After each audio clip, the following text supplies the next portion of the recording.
Hello, welcome back to my channel. Void agreement की series का ये लास्ट पार्ट है, सेक्शन 56। इसके बाद वॉइड एग्रीमेंट की पूरी सीरीज एंड हो जाएगी। सेक्शन 56 में बताया एग्रीमेंट टू डू इम्पॉसिबल है। अगर कोई ऐसा एक्ट है जो इम्पॉसिबल है तो वह अपने आप में ही वॉइड हो जाएगा। अगर वो एक्ट आप कर ही नहीं सकते, पॉसिबल ही नहीं है उस चीज को करना, तो वो एक्ट क्या हो जाता है अपने आप में। An agreement to do an act impossible in itself void हो जाएगा, अपने आप में ही वॉइड हो जाएगा। इसके लिए एक लैटिन मैगजीन भी आया है, लेक्स नॉन पॉजिट एड इम्पॉसिबलिया। मतलब the law does not compel the impossible. Law आपको कंपेल नहीं करेगा इम्पॉसिबल एक्ट करने के लिए। जो चीज पॉसिबल ही नहीं है उसको करने के लिए लॉ भी आपको कंपेल नहीं कर सकता। तो ऐसे एग्रीमेंट जो इम्पॉसिबल नेचर के होते हैं, जिनको करना नामुमकिन हो, कि उस चीज को कर ही नहीं सकते, तो ऐसे एग्रीमेंट क्या हो जाते हैं अपने आप में ही वॉइड हो जाते हैं। ये इसका फर्स्ट पैराग्राफ बताता है कि an agreement to do an act impossible in itself void. Second वाला क्या बोलता है, contract to do act afterwards becoming impossible और अनलॉफुल। कॉन्ट्रैक्ट हुआ था तब तो वो एक्ट पॉसिबल था, मतलब ऐसी सर्कमस्टेंसेस थी कि जब कॉन्ट्रैक्ट हुआ तब वो दिख रहा था कि हाँ ये चीज पॉसिबल है, इस चीज को हम कर सकते हैं। पर जब कॉन्ट्रैक्ट हुआ उसके कुछ टाइम बाद, कुछ समय बाद, कॉन्ट्रैक्ट होने के बाद वो चीज इम्पॉसिबल हो गई या अनलॉफुल हो गई। बैरेक में आप देख सकते हैं लिखा हुआ है a contract to do an act which after the contract is made become impossible.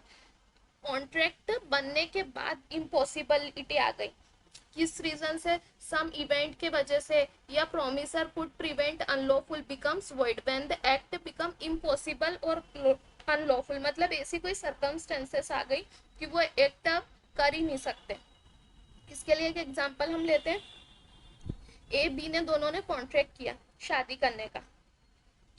Contract करा तब सारी चीजें ठीक थी, कोई उसमें कोई कमी नहीं थी कि हाँ भैया कॉन्ट्रैक्ट कर लिया है, दिख रहा था कि हाँ ये चीज पॉसिबल है। पर कॉन्ट्रैक्ट करने के बाद जब शादी का टाइम फिक्स हुआ और शादी के टाइम ए पागल हो गया, तो ये कॉन्ट्रैक्ट कैसा हो गया, वॉइड हो गया। क्योंकि अब वो एक्ट कर ही नहीं सकते, उस चीज को इम्पॉसिबिलिटीज आ गई उस चीज में, कि वो चीज तो पॉसिबल ही नहीं है। अब वो शादी हो सकती है क्या, नहीं, ऐसी शादी भी वॉइड हो जाएगी, तो ऐसा क्या एक्ट ही वॉइड हो जाएगा। कॉन्ट्रैक्ट करते समय, सेकंड क्या बोलता है पैराग्राफ, की कॉन्ट्रैक्ट करते समय चीजें, कॉन्ट्रैक्ट करते समय चीजें पॉसिबल थी, लेकिन उसके बाद ऐसी कुछ सिचुएशन आ गई, सर्कमस्टेंसेस, ऐसी कुछ चेंजेस हो गया उन सर्कमस्टेंसेस में कि वह चीज अब इम्पॉसिबल हो गई और अनलॉफुल हो गई। वह अनलॉफुल हो जाएगी, ऐसी शादी क्या हो जाएगी, अनलॉफुल हो जाएगी। तो जब उन्होंने कॉन्ट्रैक्ट करा था तब तो सब कुछ ठीक था, पर जब टाइम आया उस कॉन्ट्रैक्ट को परफॉर्म करने का, तब ये इम्पॉसिबिलिटी आ गई उसमें, तो ये चीज क्या हो जाएगी, ये सेकंड बोलता है उसका। आप बैरेक में सेकंड क्लॉज देख सकते हैं, contract to do act afterward becoming possible. ठीक है, इसे डॉक्ट्रिन ऑफ फ्रस्ट्रेशन, इसको, इस वाले पैराग्राफ को क्या नाम दिया गया, doctrine of frustration. Doctrine of frustration means वह फेल्यूअर हो गया, फ्रस्ट्रेट हो गया, उस कॉन्ट्रैक्ट को कर ही नहीं सकता, उसमें फेल्यूअर हो गया, वो चीज को करने में इम्पॉसिबिलिटीज आ गई कुछ कंडीशन के कारण, कुछ सर्कमस्टेंसेस के कारण। तो इसको क्या बोला गया, डॉक्ट्रिन ऑफ फ्रस्ट्रेशन। ये बहुत इंपॉर्टेंट डॉक्ट्राइन है। आपसे ये भी पूछा जा सकता है कि डॉक्ट्रिन ऑफ फ्रस्ट्रेशन कहाँ पर अप्लाई होता है, या डॉक्ट्रिन ऑफ फ्रस्ट्रेशन किस सेक्शन में आता है, तो आप क्या बोलेंगे, section 56। Section 56 clause two doctrine of frustration को बताता है। ठीक है, अब इन फर्स्ट वाले क्लॉज में क्या बोला था कि वह स्टार्टिंग में ही इम्पॉसिबल हो गया, मतलब ए ने कहा बी को कि मैं तुमको जादू से पैसे अमीर बना देता हूँ, तो ये क्या इम्पॉसिबल, ये चीज पॉसिबल ही नहीं है, ऐसा हो सकता है क्या, नहीं। सेकंड वाले में कॉन्ट्रैक्ट हुआ जब तो सारी चीजें सर्कमस्टेंसेस सब ठीक थी, पर बाद में क्या हुआ कि ऐसी सर्कमस्टेंसेस आ गई कि वो कॉन्ट्रैक्ट इम्पॉसिबल हो गया और अनलॉफुल हो गया। तो पहला वाला जो क्लॉज है वो क्या, इनिशियल इम्पॉसिबिलिटी की बात करता है। सेकेंड वाला क्लॉज जो है डॉक्ट्रिन ऑफ फ्रस्ट्रेशन की बात करता है। डॉक्ट्रिन ऑफ फ्रस्ट्रेशन को हम आगे डिटेल में समझते हैं। थर्ड क्लॉज पहले देख लेते हैं, थर्ड क्लॉज क्या कहता है इसका। बैरेक में दिया हुआ आप देखिएगा, compensation for loss from non performance of act known to be impossible और अनलॉफुल।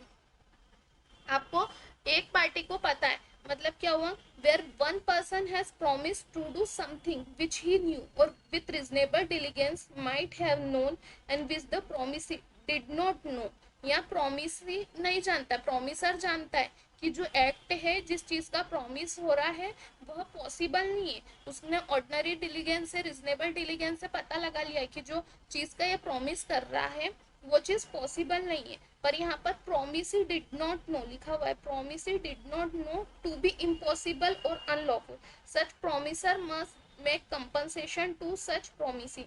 इसमें क्या करना पड़ेगा, जो प्रॉमिसर है उसको क्या करना पड़ेगा, कंपनसेशन देना पड़ेगा, क्योंकि वह तो जानता था कि यह चीज नहीं हो सकती, फिर भी उन्होंने ऐसा कॉन्ट्रैक्ट किया है, पर यहाँ पर वह नहीं जानता था, promiser must make compensation to such promisee for any loss which such promisee sustained through the non performance के कारण जो उसको लॉस हुआ है उसका कंपनसेशन उसको देना होगा।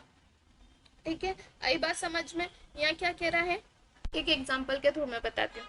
ए कॉन्ट्रैक्ट कर लेता है बी से शादी करने का, और जो वह ऑलरेडी मैरिड है, वो पहले से ही मैरिड है, और बाई आप यहाँ पर फॉरबिडन बाय लॉ है, ये दूसरी शादी वो कर नहीं सकता, फॉरबिडन बाय लॉ है, तो ए कॉन्ट्रैक्ट कर लेता है क्या, बी से शादी करने का। बी को नहीं पता, पर ए जानता है कि मैं शादीशुदा हूँ, तो फिर भी वो बी से कॉन्ट्रैक्ट कर लेता है, वो सी से शादीशुदा रहता है इसमें। तो यहाँ क्या होता है, जो ए से कॉन्ट्रैक्ट हुआ है, ए ने बी से कॉन्ट्रैक्ट हुआ है, तो बी को ए को कंपनसेशन देना होगा। क्यों, क्योंकि ए तो जानता था मैं शादीशुदा हूँ, लेकिन बी को ये चीज नहीं पता थी, तो उसने ये प्रॉमिस फुलफिल नहीं करा, प्रॉमिस परफॉर्म नहीं करा, तो उसके नॉन परफॉर्मेंस के लिए जो बी को लॉस हुआ है उसका कंपनसेशन देना होगा। A must make compensation to be for the loss cause to her by the non performance of the promise, उसके नॉन परफॉर्मेंस की वजह से जो नुकसान हुआ है, तो इसके लिए उसको कंपनसेशन देना पड़ेगा। थर्ड क्लॉज क्या बोलता है, कंपनसेशन देना पड़ेगा यहाँ पर। ठीक है, इसमें एक केस लॉ, इस क्लॉज, इस सेक्शन में केस लॉ है, क्रिल वर्सेस हेनरी 1903 का केस लॉ है। ये केस लॉ में क्या बताया गया है, इंग्लिश लॉ का केस लॉ है। इसमें क्या होता है, ए बी से एक फ्लैट रेंट पे ले लेता है। क्यों ले लेता है वो, कि उसको कोरोनेशन प्रोसेशन देखना था वहां के किंग का, लेकिन वो वहां से उस रोड से, वह उसके फ्लैट के सामने से जो रोड जा रही थी, उस फ्लैट के सामने से जो रोड थी वहां से वो कोरोनेशन निकलता, पर ड्यू टू किंग से इलनेस वो कोरोनेशन प्रोसेशन क्या हो जाता है, कैंसल हो जाता है। तो यहाँ पर क्या हो गया, उसका जो ऑब्जेक्ट था, कॉन्ट्रैक्ट का ऑब्जेक्ट था, वही कैंसल हो गया। तो क्या कोर्ट ने क्या कहा, it was held that object of the contract was frustrated. यहाँ कॉन्ट्रैक्ट का ऑब्जेक्ट ही फ्रस्ट्रेटेड हो गया, फेल्यूअर हो गया, कि उसने जिस ऑब्जेक्ट के लिए वो फ्लैट रेंट पर लिया था वो ही फ्रस्ट्रेटेड, फेल्यूअर हो गया, हुआ ही नहीं, परफॉर्म ही नहीं हुआ, वो चीज हुई नहीं, non happening of the coronation, क्योंकि वो कोरोनेशन प्रोसेशन जो निकलने वाला था वो तो निकला ही नहीं, जिसके लिए उसने वो चीज रेंट पे ली है।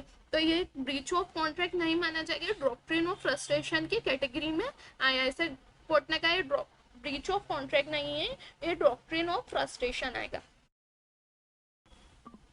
अब कुछ ग्राउंड्स बताए गए यहाँ पे फ्रस्ट्रेशन के, क्या क्या ग्राउंड है। फर्स्ट ग्राउंड क्या है, destruction of the subject matter, मतलब सब्जेक्ट मैटर ही डिस्ट्रॉय हो गया, किसी चीज का सब्जेक्ट मैटर ही, जो आप कॉन्ट्रैक्ट परफॉर्म करने वाले हो, जो एग्रीमेंट करा उसका सब्जेक्ट मैटर ही डिस्ट्रक्ट हो गया, डिस्ट्रॉय हो गया, तो वो चीज परफॉर्म कर सकते हैं क्या, नहीं, तो वो फर्स्ट ग्राउंड आ जाएगा डॉक्ट्रिन ऑफ फ्रस्ट्रेशन का। उस वो किस कैटेगरी में चले जाएगा, डॉक्ट्रिन ऑफ फ्रस्ट्रेशन में। इसका एक case law Taylor versus Caldwell 1863 का। इस केस में क्या हुआ कि एक उस ए ने बी से एक हॉल, म्यूजिक हॉल लिया कि ये चीज मेरे को म्यूजिक हॉल चाहिए कि यहाँ पर मेरा कॉन्सर्ट होने वाला है, पर क्या हुआ, वो जो हॉल, म्यूजिक हॉल था, एक दिन पहले ही, कॉन्सर्ट होने के एक दिन पहले ही वहां पर आग लग गई, तो वहां पर क्या हो गया, कॉन्सर्ट नहीं हुआ, तो इसके लिए कंपनसेशन मांगा कि कॉन्सर्ट तो हुआ ही नहीं, उसके लिए कंपनसेशन देना पड़ेगा, नहीं, यहाँ पर कोर्ट ने कहा ये तो डॉक्ट्रिन ऑफ फ्रस्ट्रेशन है। क्यों, क्योंकि यहाँ पर आप परफॉर्म ही नहीं, वो जो सब्जेक्ट मैटर था वहाँ जिस हॉल में वो परफॉर्मेंस होने वाला था वही खत्म हो गया, तो डिस्ट्रक्शन सब्जेक्ट मैटर ही डिस्ट्रॉय हो गया, तो कॉन्ट्रैक्ट पर्सन कैसे परफॉर्म करेगा। तो ऐसा क्या हो जाएगा, ये डॉक्ट्रिन ऑफ फ्रस्ट्रेशन की कैटेगरी में आएगा। अब दूसरा केस लो क्या है, हॉवेल वर्सेस कपलैंड का 1876 का केस लो है ये। या ए बी से कहता है कि मेरे यहाँ मेरे फार्म पे पोटैटो ग्रोन होते हैं, तो मैं आपको स्पेसिफाइड अमाउंट ऑफ पोटैटो दूंगा, स्पेसिफाइड क्वांटिटी में आपको मैं पोटैटो सेल कर दूंगा। यहाँ कॉन्ट्रैक्ट टू सेल हुआ, ए ने बी से करा, पर यहाँ पर जो उसके ए का जो फार्म था ड्यू टू कुछ ऐसी उन जो पोटैटो के जो प्लांट थे उसमें कुछ ऐसी चीज हो गई कि ऐसी बीमारी लग गई या कुछ कीड़े लग गए, इन चीजों के कारण उसकी पूरी की पूरी जो फार्म की थी वो खेती पूरी खराब हो गई, पोटैटो की खेती पूरी खराब हो गई, तो वह उसको स्पेसिफाइड क्वांटिटी ऑफ पोटैटो देने में इनकेपेबल हो गया। तो यह भी क्या हो जाएगा, doctrine of subject destruction of subject matter हो जाएगा। यहाँ भी जो सब्जेक्ट मैटर था कि उसने स्पेसिफाइड क्वांटिटी के पोटैटो उसको देने का सेल करने का कॉन्ट्रैक्ट किया था, ये भी डिस्ट्रक्ट हो गया, डिस्ट्रॉय हो गया, तो वो कैसे सेल करेगा। ठीक है। सेकेंड है चेंजेस ऑफ सर्कमस्टेंसेस। सर्कमस्टेंसेस ऐसी आ गई कि चेंजेस हो गए उसमें। हमने वो देखा था अभी एक एग्जांपल कि ए ने बी से कॉन्ट्रैक्ट करा शादी करने का कि मैं तुमसे शादी करूंगा, लेकिन कुछ सर्कमस्टेंसेस क्या हो गई कि वो पागल हो गया, तो अब ऐसे में सर्कमस्टेंसेस चेंज हो गई, तो क्या हो जाएगा, ये भी डॉक्ट्रिन ऑफ फ्रस्ट्रेशन के ग्राउंड में आ जाएगा कि सर्कमस्टेंसेस चेंज हो जाएगी तो इम्पॉसिबल हो जाएगा, ऐसा इवेंट ही इम्पॉसिबल हो जाएगा। थर्ड क्या है, non occurrence of a contemplated event.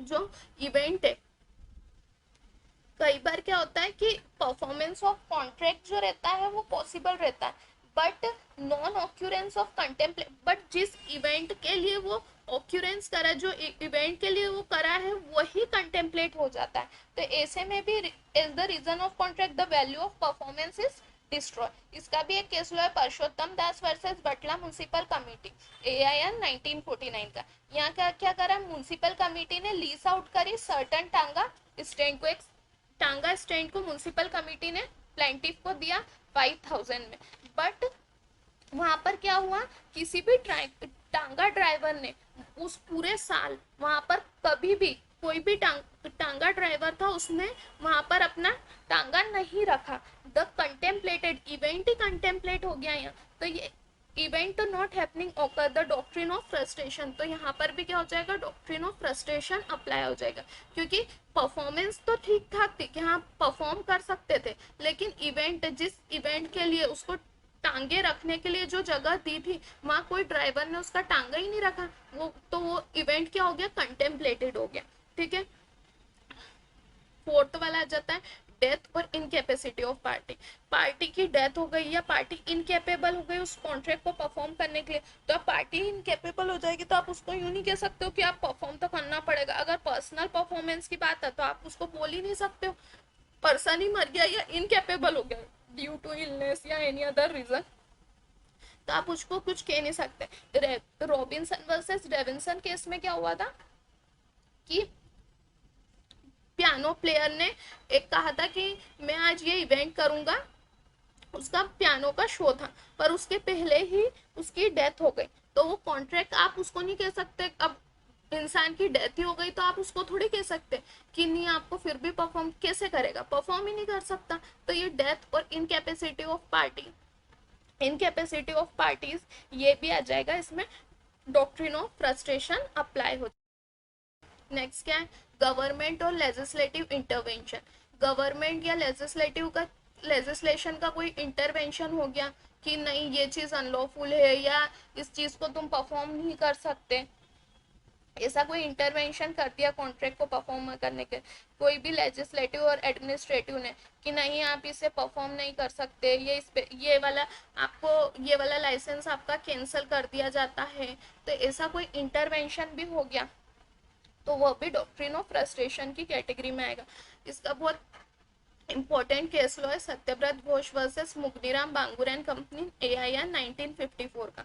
इस केस में क्या कहा कि अगर इंटरवेंशन टेम्परेरी नेचर का हुआ तो वह डॉक्ट्रिन ऑफ फ्रस्ट्रेशन की कैटेगरी में नहीं आएगा। टेम्परेरी नेचर का नहीं होना चाहिए इंटरवेंशन, कि हाँ टेम्परेरी टाइप का, एब्सोल्यूट होना चाहिए इंटरवेंशन। गवर्नमेंट का और लेजिस्लेटिव एडमिनिस्ट्रेटिव का जो भी इंटरवेंशन है वह एब्सोल्यूट नेचर का होना चाहिए। टेम्परेरी नेचर का हुआ तो वह डॉक्ट्रिन ऑफ, वहाँ पर डॉक्ट्रिन ऑफ फ्रस्ट्रेशन अप्लाइड नहीं होगा। ये वाला बहुत इंपॉर्टेंट केस लॉ, जितने भी हमने केस लॉ डिस्कस करे हैं वो बहुत इंपॉर्टेंट है, और कॉन्ट्रैक्ट लॉ में ये सारे केस लॉ आपको आने ही चाहिए। कोई भी लॉ के स्टूडेंट से ये केस लॉ पूछे तो उसे पता ही होना चाहिए, उसके फैक्ट्स वगैरह आपको पता होने चाहिए। हर एग्जाम में केस लॉ पूछे जाते हैं और बहुत important case law landmark judgments माने जाते हैं ये सारे। और सेक्शन 56 पे हमेशा लॉ की कोई ना कोई एग्जाम में तो क्वेश्चन बनता ही बनता है। तो फिर देख लेते हैं लास्ट क्या है। लास्ट है इंटरवेंशन ऑफ वॉर। वॉर की कंडीशन हो गई है तो आप वॉर की कंडीशन में तो कॉन्ट्रैक्ट कर नहीं सकते। आप उस चीज को, वॉर हो गया आपकी कंट्री में या कुछ आप दूसरी कंट्री के पास से कॉन्ट्रैक्ट कर रहे हैं, दो कंट्री में वॉर हो गया है तो आप यहाँ पर इंटरवेंशन ऑफ वॉर, वॉर की कैटेगरी भी हो गई तो डॉक्ट्रिन ऑफ फ्रस्ट्रेशन अप्लाइड हो जाएगा। ठीक है ग्राउंड। अब बात कर लेते हैं कौन कौन से केसेस नहीं कवर होते इसमें डॉक्ट्रिन ऑफ फ्रस्ट्रेशन में। कुछ ऐसे पॉइंट्स भी बताए हैं जो कवर नहीं होते। कमर्शियल हार्डशिप और डिफिकल्टी, अगर कमर्शियल कोई हार्डशिप है या कमर्शियल कोई डिफिकल्टी आ गई तो ये वाले केसेस क्या होंगे, यह नहीं आएंगे डॉक्ट्रिन ऑफ। जहाँ आपकी कमर्शियल डिफिकल्टी हो कि नहीं यार कमर्शियल प्रॉब्लम है या कोई कमर्शियल आपकी पर्सनल कमर्शियल डिफिकल्टी आ गई कि नहीं, आपके बिजनेस में आपके कारण कुछ ऐसा चीज हो गई कि आपको माल पहुंचाने का कॉन्ट्रैक्ट करा, किसी पर्सन ए ने बी से माल पहुंचाने का कॉन्ट्रैक्ट करा और आप वहां नहीं पहुंचा पाए और आपने कह दिया कि नहीं यहाँ पर डॉक्ट्रिन ऑफ फ्रस्ट्रेशन अप्लाई हो जाएगा क्योंकि ये नहीं, वहां पर कमर्शियल डिफिकल्टी की बात जहां आ जाएगी या कमर्शियल हार्डशिप के कारण अगर बात आ गई तो वहां पर ये डॉक्ट्रिन ऑफ फ्रस्ट्रेशन नहीं होगा। सेल्फ इंड्यूस फ्रस्ट्रेशन, मतलब आपके कारण, आपका कोई ऐसा रीजन है उसके कारण कोई प्रॉब्लम आ गई है तो वहां पर भी आप उसके कारण परफॉर्मेंस नहीं कर पाए कॉन्ट्रैक्ट का तो ऐसे में भी आप नहीं कर सकते। किसी पार्टी की खुद नेग्लिजेंस के कारण आप लेट पहुंचा रहे हो, वो जो डिफिकल्टीज थी, जो डॉक्ट्रिन ऑफ फ्रस्ट्रेशन के ग्राउंड्स थे वो खत्म होने के बाद भी आप बोल रहे हो कि नहीं ये अभी तो अप्लाई होगा, नहीं। सेल्फ इंड्यूस आपका पर्सनल कोई चीज हुई उसके कारण नॉन परफॉर्मेंस हुआ तब भी नहीं। Failure of one of the object, मतलब दो ऑब्जेक्ट या तीन ऑब्जेक्ट के लिए वो कॉन्ट्रैक्ट हुआ, उसमें से आप एक ऑब्जेक्ट परफॉर्म नहीं कर रहे हो और एक ऑब्जेक्ट परफॉर्म हो रहा है तो वहां भी डॉक्ट्रिन ऑफ फ्रस्ट्रेशन अप्लाई नहीं होगा। जैसे कि आपने एक शिप पे गए और आपने दो कारणों से वो शिप हायर करी कि मैं एक मेरी डेस्टिनेशन पर भी पहुंच जाऊंगा जहां मुझे जाना है और साइट सीनिंग भी कर लूंगा, पर कुछ रीजन से वो शिप आपको साइट सीनिंग नहीं करवा पाई लेकिन आपको डेस्टिनेशन पर आपकी पहुंचा दिया तो आप यहाँ एक ही ऑब्जेक्ट फेल्यूर हुआ है तो यहाँ भी डॉक्ट्रिन ऑफ फ्रस्ट्रेशन अप्लाई नहीं होगा। या कंप्लीट ट्रांसफर या एग्जीक्यूटेड कॉन्ट्रैक्ट हो गया तो यहाँ भी नहीं हो सकता। ये एक केस लॉ के थ्रू मैं बताती हूँ। KG coal company limited versus mercantile bank का केस लॉ था। इसमें क्या हुआ, मर्केंटाइल बैंक ने ह्यूज अमाउंट का लोन दिया केजी कोल कंपनी को ओवरड्राफ्ट के थ्रू, पर कुछ समय बाद कोल कंपनी जो थी वो नेशनलाइज हो गई और उसने बैंक ने वापस लोन मांगा तो कंपनी ने प्लीड किया कि हम फ्रस्ट्रेशन का ग्राउंड लिया कि हम परफॉर्मेंस नहीं कर सकते क्योंकि हमारी कंपनी नेशनलाइज हो गई है। तो कोर्ट ने कहा नहीं, ये कंप्लीटेड, यहाँ ट्रांसफर कंप्लीट हुआ था और आपको इस कॉन्ट्रैक्ट को एग्जीक्यूट करना पड़ेगा, यह डॉक्ट्रिन ऑफ फ्रस्ट्रेशन की कैटेगरी में नहीं आएगा। ठीक है, आ गया कौन कौन से केसेस, ये चारों केसेस डॉक्ट्रिन ऑफ फ्रस्ट्रेशन नहीं अप्लाई होगा इन चारों केसेस में। Okay, thank you. Please like share